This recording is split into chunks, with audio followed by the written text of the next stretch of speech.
Professor Kelthix stood at the front of Lecture Hall 7, all four of his arms clasped behind his back in what he clearly believed was an impressive pose. His chitinous blue exoskeleton gleamed under the soft bioluminescent lighting, and his compound eyes swept across the assembled students with the kind of condescension that only a tenured academic could truly perfect.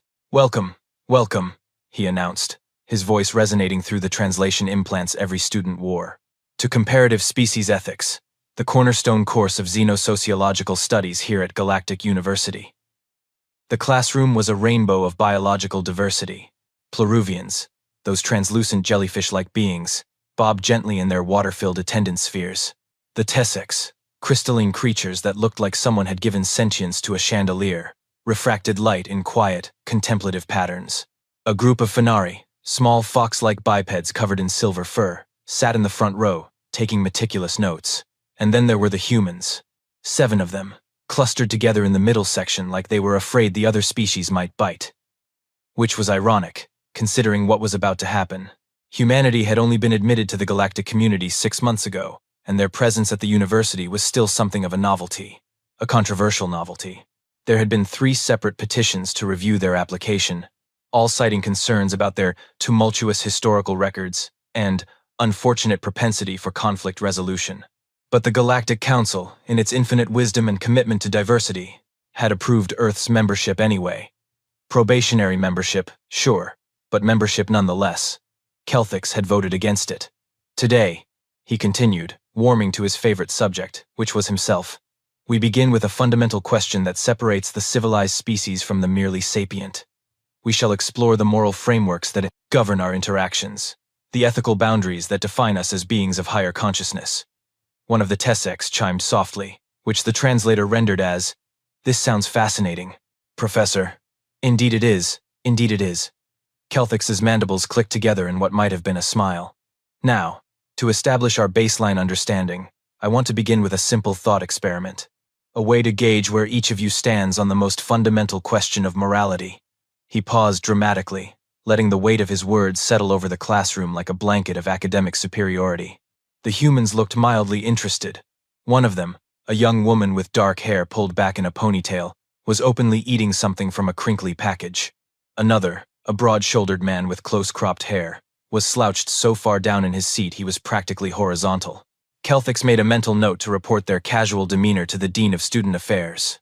"This question," he said, his voice dropping to what he imagined was a profound whisper, "will help us understand the vast moral distance between species. It will illuminate the path that separates those of us who have evolved beyond our base instincts from those who perhaps still carry the shadows of their primitive past." A Phanari student's ears perked up with interest. "So, let me ask you all, and please, be honest in your responses, as this is a safe space for philosophical exploration." Kelthix spread all 4 arms wide in a gesture of academic benevolence. "The question is this: who here, in this room, has personally and directly taken the life of another sentient being?" He fully expected silence, perhaps 1 or 2 nervous shuffles. Maybe a Pleruvian would bob uncertainly, misunderstanding the question through the translation matrix. What he got instead would require therapy, and possibly a career change. For exactly 3 seconds, the classroom was silent. Then, with the synchronized precision of a military drill team, 6 human hands shot into the air. Kelthix blinked. All 47 lenses of his compound eyes blinked independently, creating a wave effect across his face that would have been comical under different circumstances. Excuse me?" The humans kept their hands up. One of them, the slouching military-looking guy, had raised his hand so casually he might have been hailing a taxi. Around the room, the reaction was immediate and varied. A Pleruvian sphere literally turned cloudy with distress, their gelatinous body pulsing in what the translation software rendered as a series of horrified squeaks. The Tessex began refracting light in sharp, agitated patterns, filling the room with anxiety-inducing rainbows. 3 Phanari students physically recoiled, their silver fur standing on end. "Surely," Kelthix said, his voice climbing half an octave, "surely you misunderstood the question. I am asking about sentient beings. Conscious, thinking, feeling creatures with inner lives and social bonds.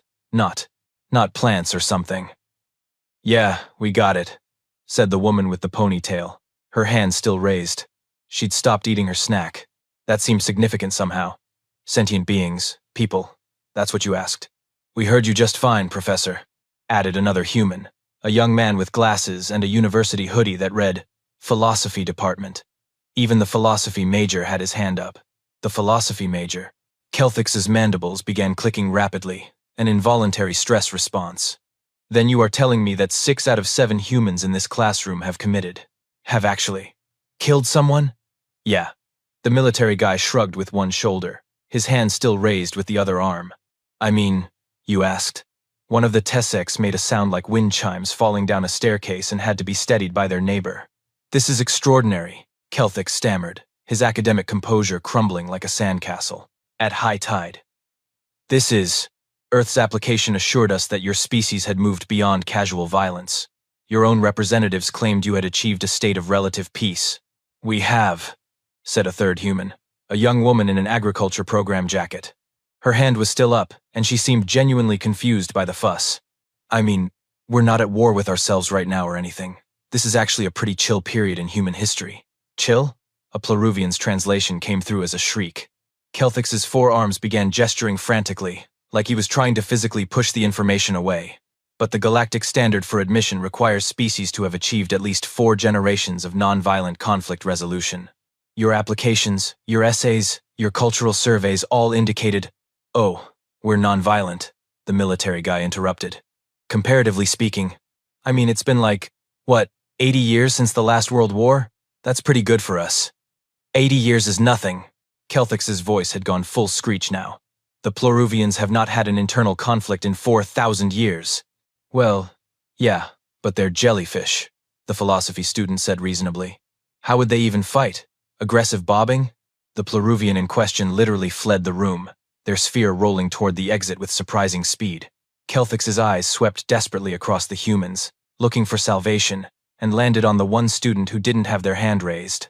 A young man with tired eyes and a medical program insignia on his bag. You, Kelthix's voice cracked with hope. You there, human student.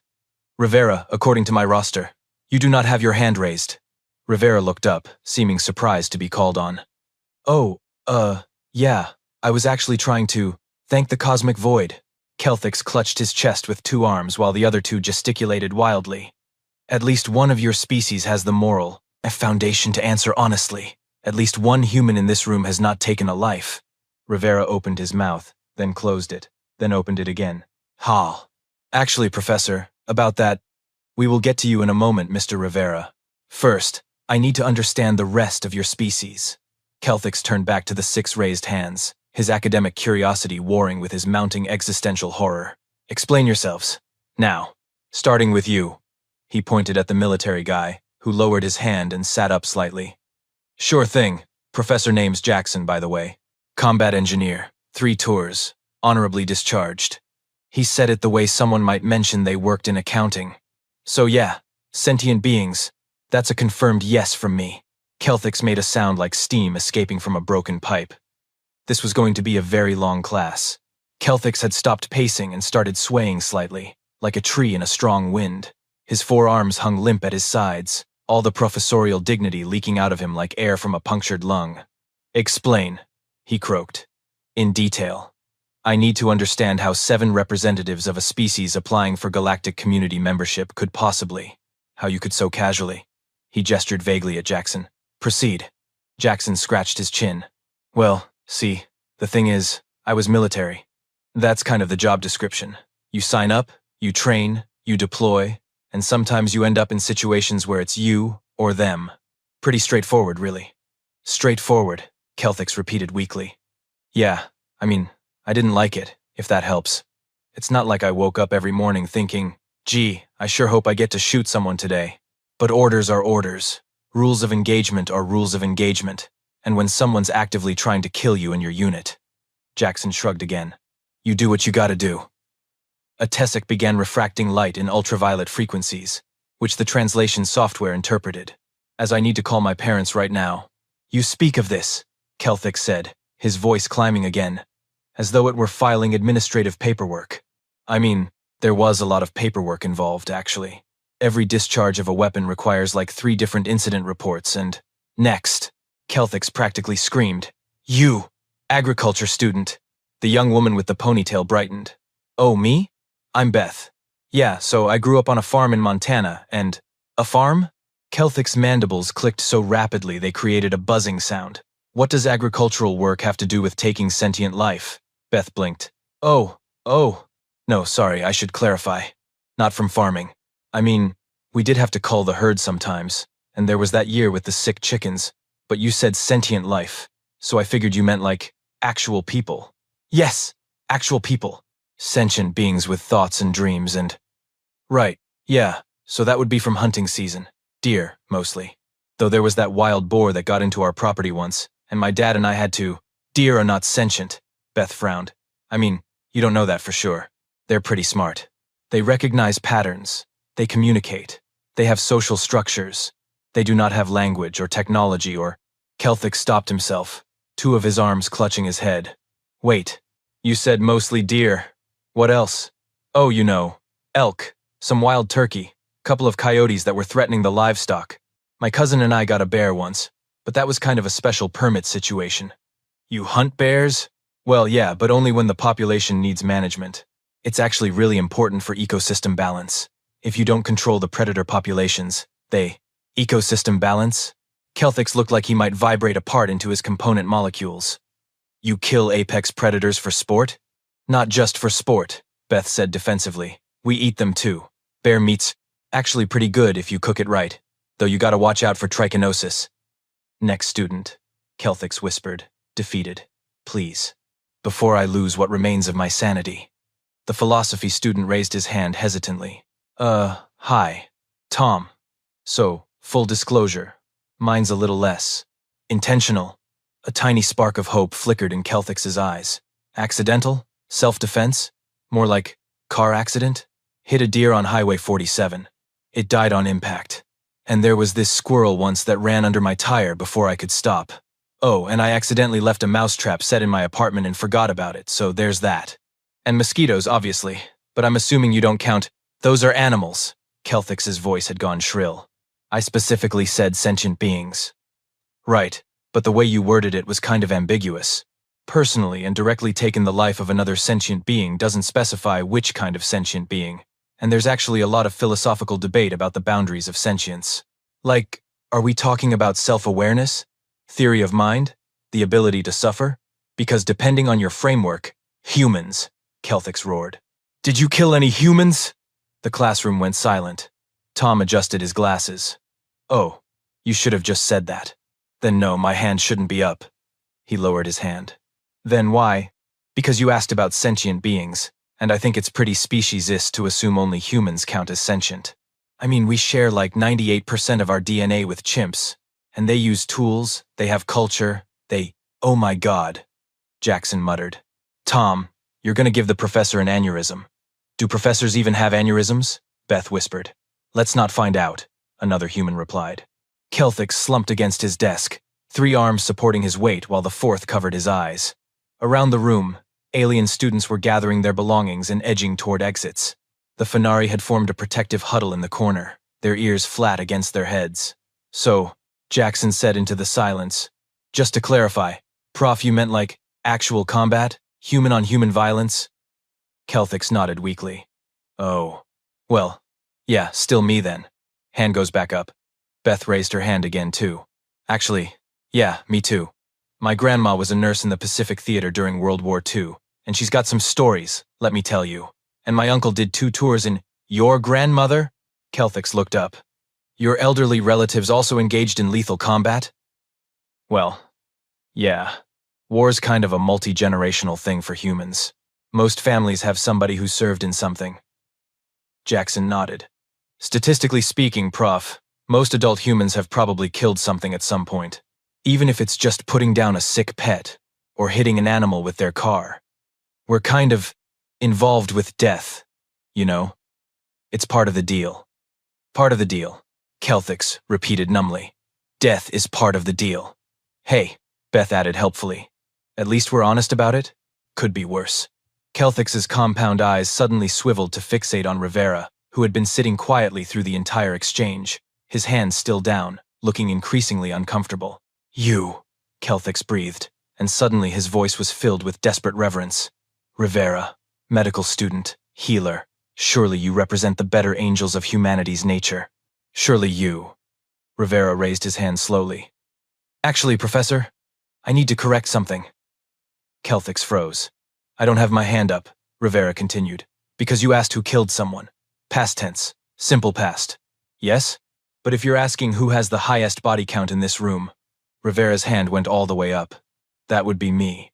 Somewhere in the back of the classroom, a tussock shattered. Kelthix made a sound that the translation software couldn't process. It came through as a series of Vikander error beeps followed by what might have been sobbing. No, he whispered. No, no, no. You are a healer. You are studying medicine.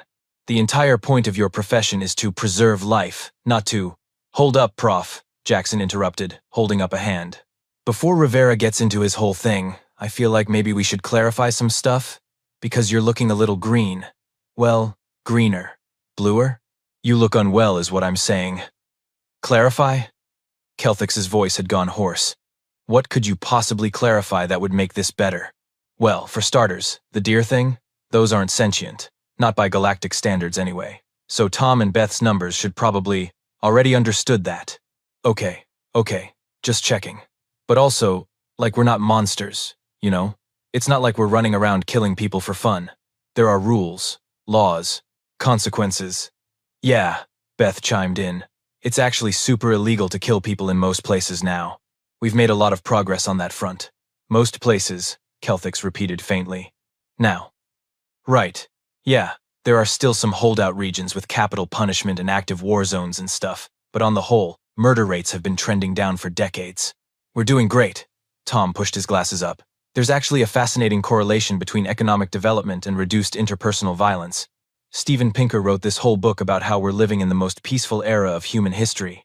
Your most peaceful era still involves casual admission of killing, Kelthix shrieked. The remaining Fenari bolted for the door. Jackson leaned back in his chair.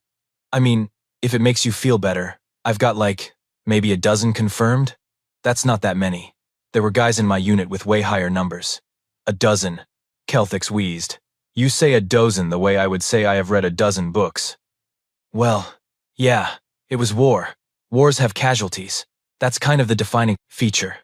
How many wars has your species fought? The humans exchanged glances. Total? Beth asked. Throughout all of history? Or just the big ones? Or do you mean per year? Tom added. Because the definition of war versus conflict versus military intervention gets kind of fuzzy, and— Forget it. Kelthix clawed at his desk with two hands while the other two covered his face. I do not want to know. I withdraw the question. Wikipedia lists 250 major conflicts just in the 20th century, Tom continued anyway, because philosophy students cannot help themselves. But that's not counting civil wars, revolutions, insurgencies. And don't even get started on the ones that didn't make it into the history books, Jackson added. There's a lot of fighting that happens that nobody bothers to write down. One of the remaining Tessecs began glowing an alarming shade of crimson. My grandmother, Beth said suddenly, her voice taking on a fond, reminiscent quality, used to tell me about rationing during the war. She was just a kid, but she remembers the air raid sirens and the victory gardens and collecting scrap metal for the war effort. She said everyone contributed, even the children. Your children participated in war? Kelthix looked like he might actually faint, if his species could faint. Well, not on the front lines. Mostly just support roles. Although there were some resistance movements that— Stop. Talking. And before that, my great-great-grandfather fought in World War I. Got gassed at the Somme but survived. Family legend says he— What is a world war? Kelthix demanded. How can a war be world-encompassing? How is that even possible? Oh, it's when most of the major powers all fight each other at once, Jackson explained helpfully. We've had two of those. Well, two big ones. Some historians argue there were others, but two? Yeah, they were 20 years apart. Really sucked. Tens of millions dead each time. Tens of millions? Well, yeah, industrial warfare, you know. Once you've got mechanized everything and aircraft and modern logistics, the body counts really start piling up. Kelthix stared at Jackson with all 47 lenses of his compound eyes. You say this, he whispered, as though it is a minor inconvenience. I mean, it was pretty bad for the people who lived through it, Jackson acknowledged. But that was like a century ago. Ancient history. We've learned a lot since then. Learned what, exactly? Better weapons, mostly, Beth said. And medical care. That's probably why Rivera's got such a high count, honestly. Modern battlefield medicine is crazy advanced. Every eye in the room swiveled to Rivera, who had gone very still and very pale. We were going to get there eventually, he muttered. Yes, Kelthix said, his voice dropping to something dangerous and desperate. We were. But first, I need to understand something. He swept his gaze across all 6 humans with raised hands. You fight each other. You kill each other. Your grandmothers participated in this. Your children contributed. And yet you sit here, in this classroom, together, as though it is normal. Well, yeah, Tom said. We're not fighting now. Different countries, different time period, different conflicts. It's not personal. Not personal? Plus, statistically speaking, most humans never directly participate in lethal combat, Tom continued. The vast majority of people live their whole lives without killing another person. We just happen to be a skewed sample because you are humanity's representatives. Kelthix was back to screaming. Earth sent you to show us the best of your species. And every single one of you. He stopped, spun to face Rivera. Except you, he breathed. Medical student Rivera, you are different. You are. Rivera finally raised his hand all the way up. Professor, he said quietly, I really need to explain something. Rivera stood up slowly, his medical bag sliding off his shoulder and onto his chair. He looked tired. Not the kind of tired that comes from a late night studying, but the bone-deep exhaustion of someone who has seen things they cannot unsee. The reason I didn't raise my hand earlier, Rivera began, his voice steady but soft, isn't because I haven't killed anyone. It's because the question you asked was in simple past tense. Who has killed? Like it's something that happened and ended. Kelthix's mandibles stopped clicking. For me, it's ongoing, present perfect continuous. I am someone who kills, who has to make that choice, over and over, and who will probably have to make it again tomorrow, or next week, or whenever I'm back on shift at the hospital. But you are a healer, Kelthix protested weakly. Yeah, I am. And healing means making choices about who gets to live. Rivera's hands were shaking slightly. Jackson over there? His kills were in combat. Clear enemies, clear circumstances, clear rules of engagement. Mine are patients. People who trusted me to save them. The classroom had gone completely silent. Even the other humans had stopped their casual banter. Triage, Rivera continued. That's the word for it. When you have more patience than resources, you have to choose. This person gets the ventilator. This person doesn't. This person gets the surgery. This person gets palliative care. You are actively deciding who lives and who dies, and you have to make that call in 30 seconds while someone is bleeding out in front of you. But that is not the same as... Kelthix started. Isn't it? Rivera's voice sharpened. I've disconnected life support from patients who had no chance of recovery. I've administered medication that I knew would ease pain but also hasten death. I've performed battlefield triage exercises where I put black tags on people. Black means expectant, means we're not even going to try because our resources are better, spent elsewhere. That's a death sentence I'm writing. Beth had gone very quiet. Jackson was staring at his desk.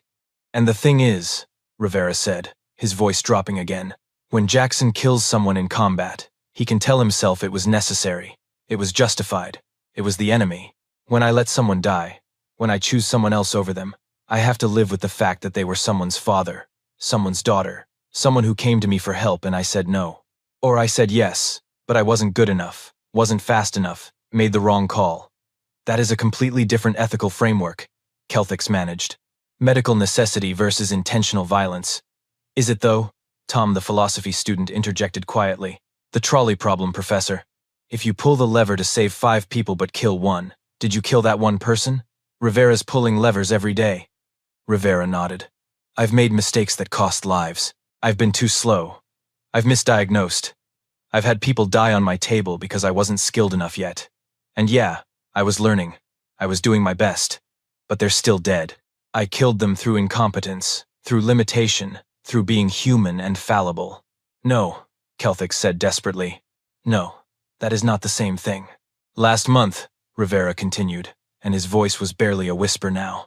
I had to do an emergency field amputation during my paramedic rotation. Crush injury, trapped patient, building fire spreading. I had to take his leg with a trauma saw to get him out in time. I saved his life, but I also took his leg. I made that choice. I did the cutting, and I have to carry that. He wakes up every day missing a limb because of me. You saved him, Kelthix said. I maimed him. Both things are true. Rivera's laugh was bitter. And that's the thing about medical killing versus combat killing, Professor. Jackson gets to believe his targets were enemies. I have to know mine were patients. Jackson followed orders. I had to give them. Jackson can tell himself it was necessary for the mission. I have to tell myself it was necessary for the greater good while I'm looking into someone's eyes and watching them realize I've chosen to let them die. The weight of his words settled over the classroom like a heavy blanket. So when you asked who here has killed, Rivera finished. I didn't raise my hand because I didn't know if you wanted to hear about the sheer number, or the weight, or the ongoing nature of it. But if we're comparing body counts, he looked around at his fellow humans. I've let more people die in the last year of medical school than Jackson probably saw in 3 tours. Not because I'm worse at my job than he was at his, but because my job is choosing who gets to live when not everyone can. Kelthix had stopped moving entirely. All 4 arms hung limp. His compound eyes had gone dark. And the really messed up part? Rivera added. I'm going to go back on shift next week, and I'm going to make those choices again. Because someone has to. Because that's what doctors do. We don't just save lives, Professor. We decide which ones are worth saving. We play God every single day, and we're just supposed to be okay with it. I need, Kelthix said faintly, to sit down. You are sitting down, Beth pointed out. Then I need to lie down. Maybe we should take a break? Tom suggested. But before Kelthix could respond, the door burst open, and the department head, a floating orb-like being named Coordinator Fex, bobbed into the room. Professor Kelthix, we've had 17 transfer requests in the last 5 minutes. 3 Tessic students are in medical care, and the Pleruvian ambassador is demanding an emergency session of the Interspecies Student Affairs Committee. What in the name of the cosmic void is happening in your Fex stopped, sensory stalks swiveling to take in the scene, the fleeing alien students, the humans sitting calmly in their seats. Kelthix slumped over his desk, looking like he'd aged a century in the last hour. Humans, Kelthix croaked. The humans happened. Coordinator Fex's sensory stalks quivered with what might have been alarm or confusion or possibly a migraine. The translation software was having trouble keeping up. I see, Fex said slowly, in that careful tone authority figures use when they absolutely do not see. Perhaps we should conclude this session early and reconvene when class is cancelled, Kelthix announced, pushing himself up from his desk with all 4 arms. For the rest of the semester, possibly forever, I need to reconvene the curriculum committee. And drink. Can I drink? Do we have alcohol that works on my biology? Professor, you cannot simply cancel an entire course. Watch me. Kelthix stumbled toward the door, his exoskeleton making clicking sounds that suggested structural integrity issues. I'm going to file a formal report with the Galactic Council. Earth's probationary status needs immediate review. These beings are a threat to galactic peace and my personal sanity. We're really not that bad, Beth offered helpfully. Kelthix spun around so fast he nearly lost his balance. Not that bad? You hunt apex predators for sport. You fight world wars. Your medics have existential crises about playing God. I mean, when you put it like that, Jackson admitted. How else would I put it? Rivera raised a tentative hand. For what it's worth, Professor, most humans do feel bad about the killing thing. It's not like we enjoy it. Most humans, Tom corrected. Statistically, there's a small percentage who do not finish that sentence, Kelthix shrieked. Coordinator Fex bobbed between the professor and the students. Perhaps everyone should return to their dormitories while we sort this out. Humans, I trust you can find your way back without incident. Sure thing, Jackson said, standing and stretching. Hey, speaking of which, we're doing Taco Tuesday in the Common room tonight if anyone wants to join. Professor, you're welcome to come. Might help with the whole cultural understanding thing. Kelthix's compound eyes somehow managed to narrow despite being compound eyes. What is a taco? Oh, it's great. Beth was already packing up her bag. It's this food from Earth where you take a folded flatbread and fill it with food, Kelthix interrupted. You are inviting me to consume Earth food. Yeah. We've got ground beef, shredded chicken, beans, cheese, salsa, ground beef. Kelthix's voice had gone very quiet. That is an animal product, is it not? Well, yeah. It's cow meat. We grind it up and season it and… Meat? Oh boy, Rivera muttered. You eat dead animals? Kelthix was backing toward the door now, all 4 arms raised as if to ward off an attack. You kill them and then you consume their flesh? The humans exchanged confused glances. I mean, yeah? Tom said. How else would you eat meat? Do you guys have vegetarian cows or something? We do not eat animals at all. Kelthix's voice had achieved a pitch that the translation software marked as beyond recommended parameters. The galactic community has been vegetarian for 3,000 years. The consumption of sentient beings is considered the ultimate barbarism. Oh, well, cows aren't sentient, Beth said. Not really. I mean, they're sweet and everything, but you farm them? You raise them specifically to kill and eat them? That's what farming is, Professor, Beth said, now looking genuinely confused. What did you think farms were for? Kelthix made a sound like a boiling kettle. Then he turned and fled the classroom, his legs moving so fast they blurred. Coordinator Fex bobbed after him, sensory stalks waving frantically. Professor, please. We need to discuss the curriculum. The curriculum can go extinct, came Kelthix's fading scream from the hallway. The 7 humans sat in silence for a moment. So, Jackson said eventually. That went well. Did we just get our professor hospitalized? Tom asked. Technically, he left of his own volition, Rivera pointed out. We just answered his questions honestly. Maybe we should have lied, Beth suggested. And say what? That humans sustain ourselves through photosynthesis? I'm just saying, we might have broken the entire galactic education system. Jackson stood up and slung his bag over his shoulder. You know what? Not our problem. We were honest. If they can't handle honesty, that's on them. Now come on, we've got tacos to prep, and I'm not letting Professor Squeamish ruin Taco Tuesday.